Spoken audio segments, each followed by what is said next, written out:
کفر بچتے ہوئے کہتی ہے کہ محمد اللہ کے روح کا ٹکڑا ہے. وہ توحید جس کو انبیاء لے کر آئے، وہ توحید جس کو پھیلانے کے لیے انبیاء کا سلسلہ چلا، وہ توحید جس کو پھیلانے کے لیے کہیں تو میرے نبی کے باتیں کو پاڑا گیا. نبی مایوس ہو گئے اہل مکہ سے، طائف کا سفر کرتے ہیں کہ ہو سکتا ہے یہ لوگ کلمہ پڑھ جائیں. اہل طائف کو جا کر سب سے پہلی دعوت یہ ہے قولوا لا الہ الا اللہ.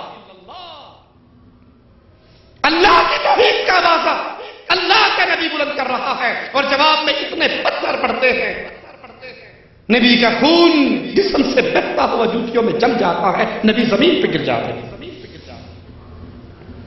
اسی توحید کی آواز کو بلند کرنے کے لیے تکلیفوں کی انبار، نبی نماز کے لیے باہر نکلتے ہیں، ابو لہب کی بیوی نبی کے راستوں میں کانٹے بچھا دیتے، نبی زمین پہ سر رکھتے ہیں سجدے میں، کفار آپ کے کندھوں پہ اونٹنی کی جیر لا کر پھینک دیتے ہیں، ایک ظالم آپ کے گلے میں کپڑا ڈال کر بند دیتا. ابو بکر دوڑتے ہوئے آتے ہیں، کہتے ہیں اس کو اس لیے قتل کرنا چاہتے ہو؟ یہ کہتا ہے ربی اللہ. وہ لا الہ الا اللہ کی کھری اور سچی دعوت جس کے لیے قرآن کہتا ہے وَلَقَدْ بَعَثْنَا فِي كُلِّ أُمَّةٍ رَسُولًا. ہر امت میں رسول آیا، صرف ایک بنیادی پہلی دعوت ہر رسول کی یہی رہی ان اعبدوا اللہ واجتنبوا الطاغوت.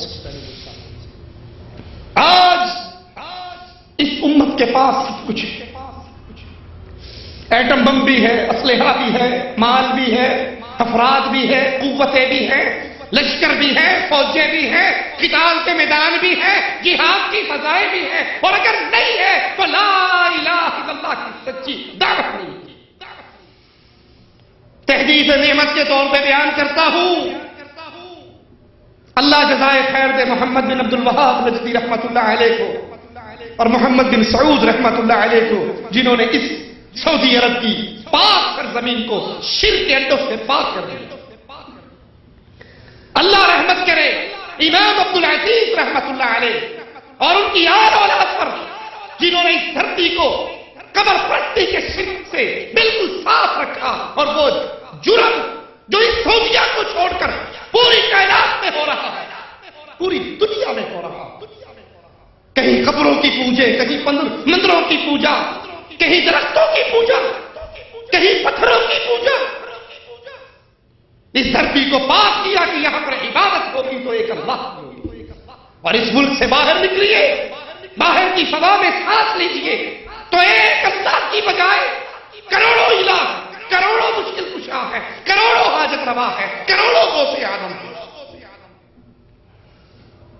میں ملتان کا واسی ہوں، اکیلے ملتان کے اندر 1.25 لاکھ ولیوں کے دربار، کئی مہینے لگ جائیں ان کی قبروں کو دیکھنے کی. وہ کفر کا عقیدہ آج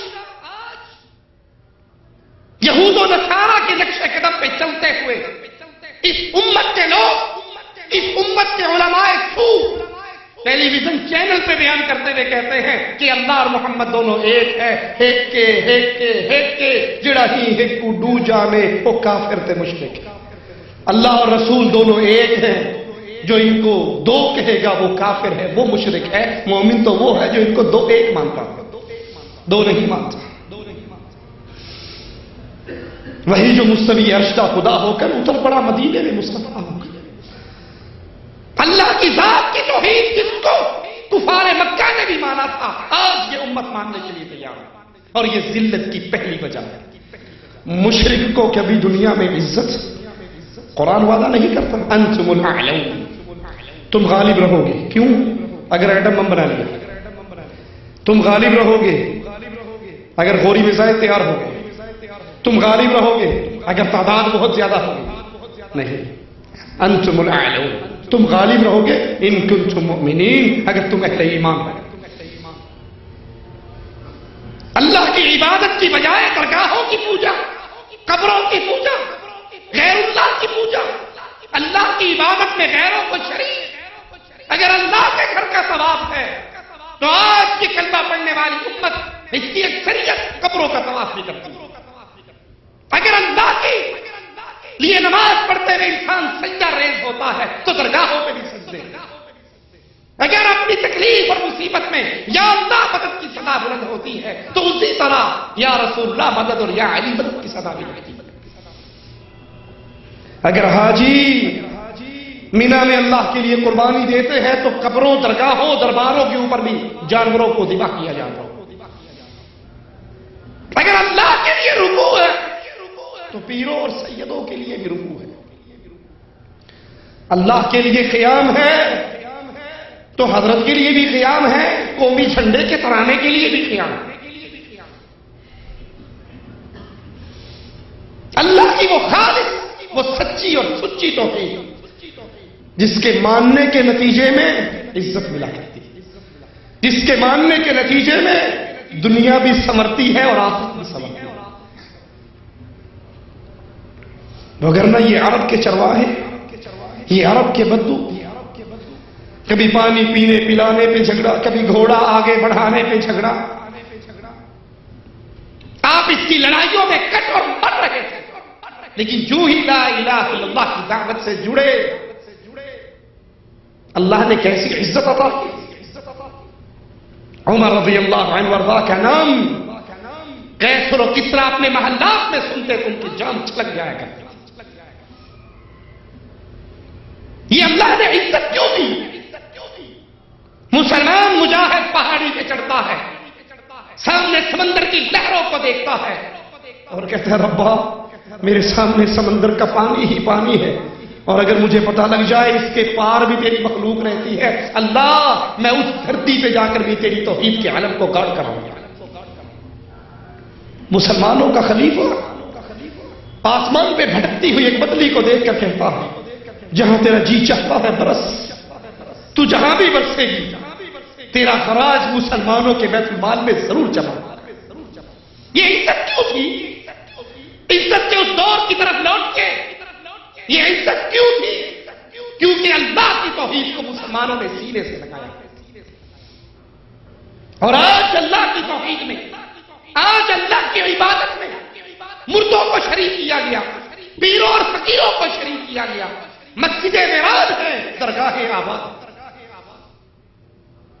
یہ وہ پہلا جرم ہے لوگوں، اللہ کی توحید کو چھوڑ کر اللہ کے ساتھ شرک کرنے کا جرم، جس جرم کی وجہ سے امتیں برباد ہو جاتی ہیں، جس جرم کی وجہ سے عزت دار ذلیل ہو جایا کرتے ہیں، کیونکہ عزت دینے والا اللہ، اور عزت مالک دنیا میں کس کو دیتا ہے؟ وَلِلَّهِ الْعِزَّةُ، یہ ساری عزت تو اللہ کے لیے، ولی رسول، اس کے رسول کے لیے، اور مسلمانوں کے لیے، مومنوں کے لیے۔ مشرک کے لیے اس دھرتی پہ کوئی عزت نہیں، نہ اس جہان میں عزت ہے، نہ اگلے جہان میں۔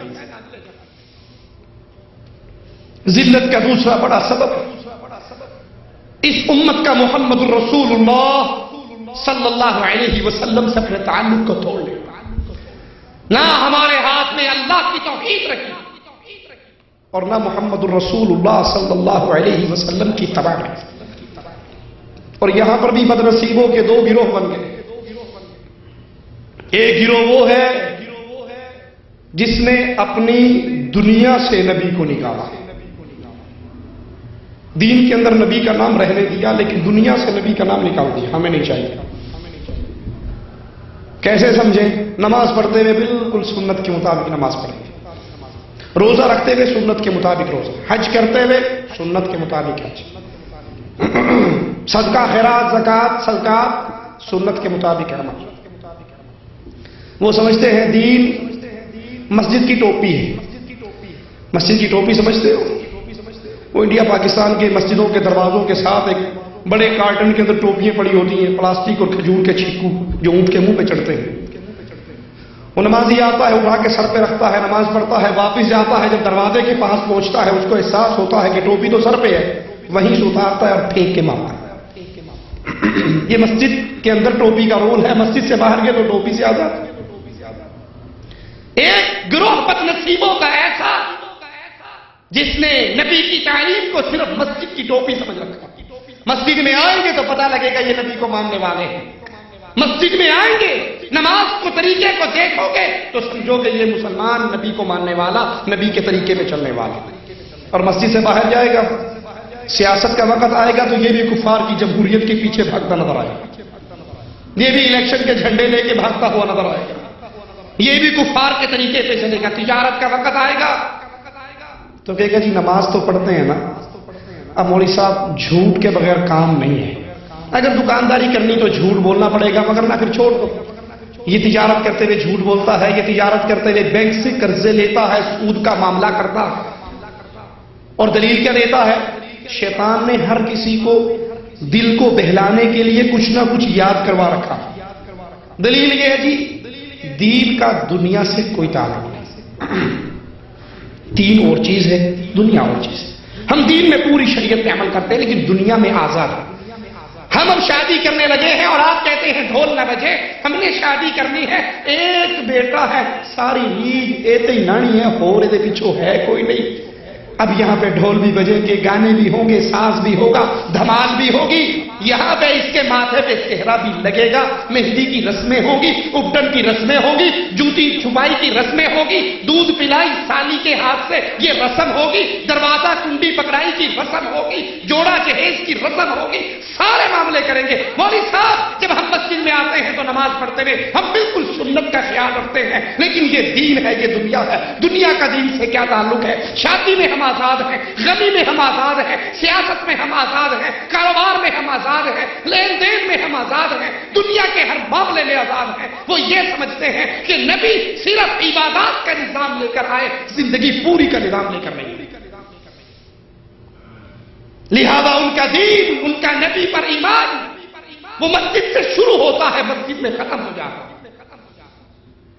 اور کچھ وہ بد نصیب ہیں، کچھ وہ بد نصیب ہیں جنہوں نے اپنی دنیا سے بھی نبی کو نکالا اور اپنے دین سے بھی نبی کو نکال دیا. دنیا میں تو وہ آزاد تھے، آزاد ہو ہی گئے ہر مسئلے میں. اور عجیب بات ہے، بڑی عجیب بات ہے، دنیا کا کوئی مسئلہ ہو ان کو دادا ابو کی دلیل یاد نہیں آتی، بڑی بی کی دلیل یاد نہیں آتی، ابا جان کی دلیل یاد نہیں آتی. اور جہاں دین کا معاملہ ہو، اجی حدیث سے ٹھیک ہے پر بزرگاں دے میں نہیں فرمایا سے. انہوں نے اپنی دنیا سے بھی اپنے نبی کو نکال دیا، اپنے دین سے بھی اپنے نبی کو نکال دیا. بات تو آپ کی ٹھیک ہے لیکن دادا ابو تو ایسے نہیں کرتے تھے. ہماری تو 7 نسلوں سے گھر میں سے 11ویں شریف کا ختم ہوتا ہے، ہم کیسے اس کو روک دیں؟ ہمارے تو دادا پردادا سے لے کر شادی کے فوراً بعد درگاہ پہ جا کر خامد اپنی بیوی کا منہ بعد میں دیکھتا ہے، پیر نوری بوری سرکار کو پہلے دکھا کر آتا ہے، دیکھ میں ٹھیک نہیں ہے. یہ تو رسمیں ہیں جو ہمارے آباء و اجداد سے چلی آ رہی ہے، اس کو کیسے چھوڑ دیں؟ قرآن سن کر، حدیث سن کر، فتوی رسول سن کر، قول حبیب سن کر پھر اس کا زبان لڑک جاتی ہے اور کہتی ہے نہیں بزرگوں نے ایسے نہیں کہا. اب سوچئے اور غور کیجئے، یہ دلیل دینے والوں کو سمجھائیے. ایک انسان کا باپ ریڑھی چلانے والا ہو، ریڑھی سمجھتے ہو نا، گدا گاڑی انڈیا پاکستان میں چلتی ہے، اور اس کا بیٹا ڈاکٹر بن جائے، دنیا کی کوئی شخصیت اس کو یہ تانا دے گی پیودا مذہب چھاڑتا؟ کوئی کہے گا اسے؟ کوئی نہیں کہے گا. تو نے باپ کا مذہب کیوں چھوڑا؟ تیرا باپ ریڑھی چلاتا تھا، تو ڈاکٹر کیوں بن گیا؟ وہ فوراً جواب میں کہے گا بھائی میرا باپ ان پڑھ تھا، پڑھا لکھا نہیں تھا، جوانی پڑھنے کی عمر اس نے برباد کر دی تھی اور میں نے پڑھ لکھ لیا، لہذا میں ریڑھی چلانے والا نہیں بنا، ڈاکٹر بن گیا. کوئی اس کو یہ تانا نہیں دے گا تو نے باپ کا طریقہ چھوڑ دیا. بیٹے نے شادی کرنی ہو اور وہ چاہے میں خالہ کی بیٹی سے شادی کر لوں، ماں باپ اس کی منتیں کر لیں کہ تو یہ رشتہ نہ کر، تو پھوپھی کی بیٹی سے شادی کر لے. وہ جواب میں کیا کہتا ہے؟ ابو گزارا میں نے کرنا ہی، آپ نے زندگی تو میں نے گزارنی، آپ کو کیا پتا؟ آپ نے اپنی بھگت لی، اب میری بھگتنے کا وقت آیا تو میں اپنا فیصلہ خود کروں گا. کبھی اسے کوئی تانا نہیں دے گا تو نے ماں باپ کا طریقہ چھوڑ دیا، تو نے ماں باپ کی بات نہیں مانی. اور جہاں اللہ کے نبی کی شریعت پہ